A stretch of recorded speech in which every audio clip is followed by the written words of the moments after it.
ये बड़ी बदकिस्मती की बात है।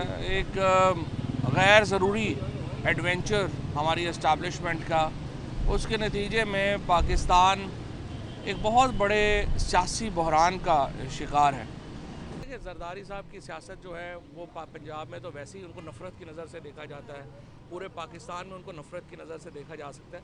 इसीलिए मैंने कहा कि अगर जरदारी सियासत करनी है तो मुल्क में इलेक्शन नहीं, ऑक्शन करा दें। चौधरी शुजात साहब कहते हैं हमें इमरान खान का कैंडिडेट नहीं चाहिए, तो फिर तारक चीमा और सालक इस्तीफ़ा दे दें, क्योंकि इन दोनों ने इलेक्शन PTI के कैंडिडेट के तौर के ऊपर लड़ा है। सालक साहब और तारक चीमा साहब, आप काउंसलर भी इलेक्ट नहीं हो सकते थे अगर तहरीक इंसाफ से आपका इत्तेहाद ना होता। और अगर आज भी आप में इतनी जुर्रत है ना, आप कहते हैं मैंने इमरान खान का कैंडिडेट नहीं बनना, तो आप ज़रा इस्तीफ़ा दें और जाके ज़रा इलेक्शन लड़ के दिखाएं। अगर आपको आपके हलकों में जूते ना पड़े तो आप फिर आके हमसे गिला करिएगा। और वो ख़त भी आप देखें कि वो ख़त सिर्फ डिप्टी स्पीकर की जेब से ही निकला है। ये जो एक अपना वहाँ पे वो बैठा हुआ था, जिसको सबसे ज़्यादा तो इस वक्त हेयर ड्रेसर की ज़रूरत है, वैसे तो डिप्टी स्पीकर साहब को अगर उन्होंने जेब अपने बालों से भी ख़त निकाल लेते तो वो निकाल सकते थे, कोई ऐसी बात नहीं है। जो उनके हालात हैं, जो हमने उस वक्त भी कहा था सुप्रीम कोर्ट से, अदालतों से हम यही कह रहे थे कि जी ये डिप्टी स्पीकर जो है ये बिका हुआ आदमी है, इसके होते हुए फ्री एंड फेयर इलेक्शन नहीं होना। आप खुदा के लिए कोई गैर जानबदार बंदा लगाएं या मॉनिटरिंग जज लगाएं। ये मुल्क जरदारी सियासत का हामिल नहीं हो सकता। इस मुल्क को सियासी इक़्तिदार चाहिए। अगर आपने जरदारी साहब की सियासत करनी है तो फिर तो बड़ा आसान है, फिर मुल्क में इलेक्शन तो कराना ही नहीं चाहिए, फिर तो मुल्क में ऑक्शन होनी चाहिए। जो ज़्यादा बड़ा बिडर है वो आए, अपनी सीट ख़रीदे और चला जाए। कल जो डिप्टी स्पीकर ने किया, जिस तरीके से आवाम के मैंडेट के ऊपर डाका डाला गया, उसके बाद मुल्क में आइनी और सियासी तौर के ऊपर एक ऐसा माहौल है जैसे जंग के बाद एक हाल होता है, क्योंकि आपने आइन को मिलिया मेट कर दिया है। सुप्रीम कोर्ट में हम आए हैं, सुप्रीम कोर्ट जाहिर है इस केस को सुनेगी। बड़े कम वो प्रपोजिशंस होती हैं, बड़ी कम ये वाक़यात होते हैं जहाँ पे मुल्क के सारे सीनियर वकील जो हैं वो मुत्तफ़िक हो जाएं और इस पे पूरे मुल्क के वकला जो हैं, पूरे मुल्क के जो सीनियर कानूनदान हैं वो यकसू हैं कि ये जो रूलिंग है स्पीकर की आइन और कानून के ख़िलाफ़ है। आइन के ख़िलाफ़ तो है ही, ये हमारी सियासी इक़्तिदार और जमहूरियत के ख़िलाफ़ है। और इससे हमारी जो, जिस तरह इमरान खान ने रात को कहा कि अखलाकियात जो हमारी सियासत, उसका ही जनाजा निकाल दिया है कल डिप्टी स्पीकर ने, जिस तरीके से उन्होंने 10 लोगों को जो वोट है वो एक्सक्लूड किया काउंट से। ये जो चौधरी शुजात साहब कहते हैं हमें इमरान खान का कैंडिडेट नहीं चाहिए, तो फिर तारक चीमा और सालक इस्तीफ़ा दे दें, क्योंकि इन दोनों ने इलेक्शन PTI के कैंडिडेट के तौर के ऊपर लड़ा है। सालक साहब और तारक चीमा साहब, आप काउंसलर भी इलेक्ट नहीं हो सकते थे अगर तहरीक इंसाफ से आपका इत्तेहाद ना होता। और अगर आज भी आप में इतनी जुर्रत है ना, आप कहते हैं मैंने इमरान खान का कैंडिडेट नहीं बनना, तो आप ज़रा इस्तीफ़ा दें और जाके ज़रा इलेक्शन लड़ के दिखाएं। अगर आपको आपके हलकों में जूते ना पड़े तो आप फिर आके हमसे गिला करिएगा।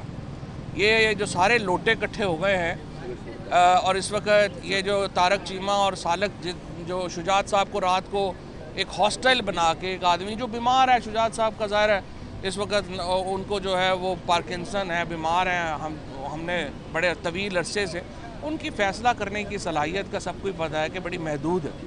जिस तरीके से उनसे इन्होंने जाके कागज़ पे अंगूठा लगवा लिया, और वो ख़त भी आप देखें कि वो ख़त सिर्फ डिप्टी स्पीकर की जेब से ही निकला है।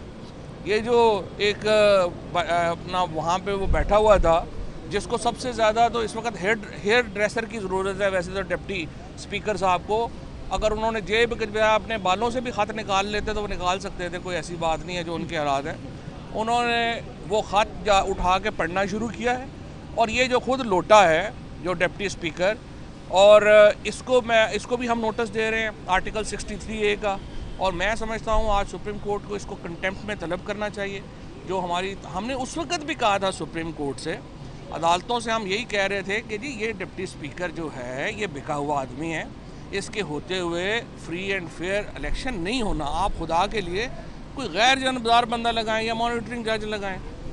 और हमजा शहबाज को आपने किस आइन के तहत चीफ मिनिस्टर बनाया, वो आपने बना दिया। और उस पर भी हमने कहा कि इनके होते हुए फ्री फेयर इलेक्शन नहीं होने। लेकिन इन्होंने कमिटमेंट दी सुप्रीम कोर्ट को कि नहीं नहीं हम करेंगे, और सुप्रीम कोर्ट ने उनकी कमिटमेंट के ऊपर इस निज़ाम को जो है वो कायम रखा। लेकिन हमारे खदशात दुरुस्त साबित हुए। हमें पता चल गया कि ये जो मामलात हैं, जो इन्होंने जो इनसे तवक्को थी उसके ऐन मुताबिक इन लोगों ने जो है वो अपनी हरकत की है। कल रात को आपने देखा है, सिर्फ एक चंद घंटों की कॉल के ऊपर पूरा पाकिस्तान बाहर है। और ये मैं समझता हूँ बहुत दिनों तक इमरान खान को ये हमें या पीटीआई को या इमरान खान को ये जो कंट्रोल है ये हासिल नहीं रहेगा लोगों के ऊपर कि हम लोगों को वापस घर भेज सकें। पाकिस्तान एक भरपूर एहतजाज के लिए तैयार है। वो तमाम कुव्वतें जिन्होंने इन बोनों को पाकिस्तान के ऊपर मुसल्लत किया है, मैं उनसे भी कहना चाहता हूँ मज़ीद पाकिस्तान के साथ खिलवाड़ बंद करें। पाकिस्तान को इन सियासी बोनों से, जिनका सिर्फ ईमान ही ये है कि जो नोटों की गड्डियों के ऊपर खड़े होकर अपना कद बढ़ाने की कोशिश कर रहे हैं, उनसे जान छुड़ाना बहुत अहम है पाकिस्तान के लिए। आज सुप्रीम कोर्ट इस केस की समाअत कर रही है और मुझे पूरी उम्मीद है कि सुप्रीम कोर्ट इसका जो बैकग्राउंड है, जब हमने पिछले आर्गूमेंट्स किए थे और अर्ज़ किया था उनको कि इनके होते हुए साफ शफाफ इलेक्शन नहीं होने, वो जहन में रखेगी और इनके मुताबिक जो है वो ट्रीटमेंट करेगी। मेरे ख्याल में आज डिप्टी स्पीकर को कंटेम्प्ट में चार्ज करना चाहिए, उसको बुलाना चाहिए और उसके बाद जो 10 वोट इन्होंने एक्सक्लूड किए हैं उनको शामिल करके चौधरी परवेज़ इलाही को, जो पंजाब के इस वक्त कानूनी तौर के ऊपर वज़ीर आला मुंतखब हो चुके हैं 186 वोट लेके।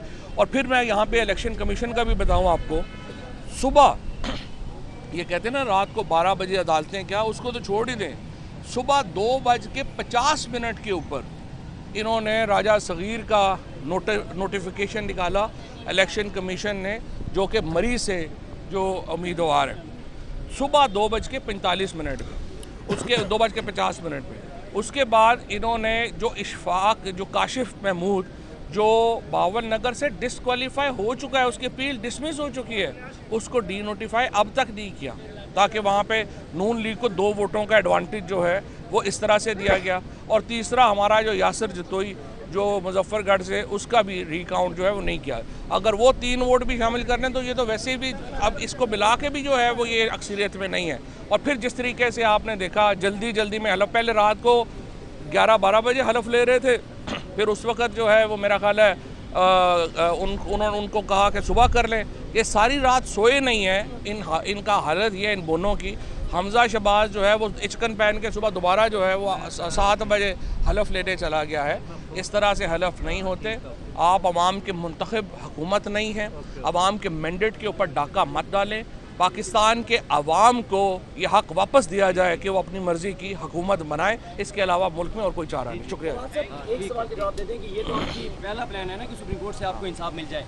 प्लान बी क्या है अगर सुप्रीम कोर्ट आपकी जो दरख्वास्त मुस्तरद कर देती है, फिर क्या प्लान? प्लान बी हमारा नहीं है, प्लान बी अवाम का है। और अवाम का प्लान इसीलिए मैंने पहले कहा है, जो इस वक्त गुस्सा है, जो इस वक्त एक पाकिस्तान के अवाम को जो इसके ऊपर मायूसी है इस निज़ाम से, उसको आगे नहीं बढ़ाना चाहिए। सुप्रीम कोर्ट एक आखिरी हमारी समझिए कि एक ऐसा इदारा है जिससे तवक्को है कि वो इंसाफ करेगी।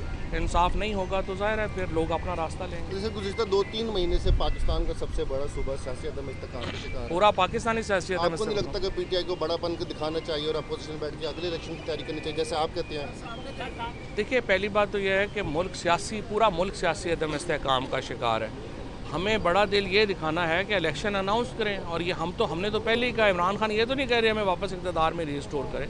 हम तो ये कह रहे हैं कि अवाम को फ़ैसला करने दें वो किसको पाकिस्तान का इक़्तिदार सौंपना चाहते हैं, और अवाम का फ़ैसला जो है उसका एहतराम भी होना चाहिए और अवाम का फ़ैसला फ़ाइनल है। जो कल जरदारी साहब ने कल किया, क्या आप समझते हैं कि पीपल्स पार्टी ने मज़ीद अपना सियासी इस्तेकाम खो दिया है? देखिए, जरदारी साहब की सियासत जो है वो पंजाब में तो वैसे ही उनको नफ़रत की नज़र से देखा जाता है, पूरे पाकिस्तान में उनको नफ़रत की नज़र से देखा जा सकता है। इसीलिए मैंने कहा कि अगर जरदारी सियासत करनी है तो मुल्क में इलेक्शन नहीं, ऑक्शन करा लें।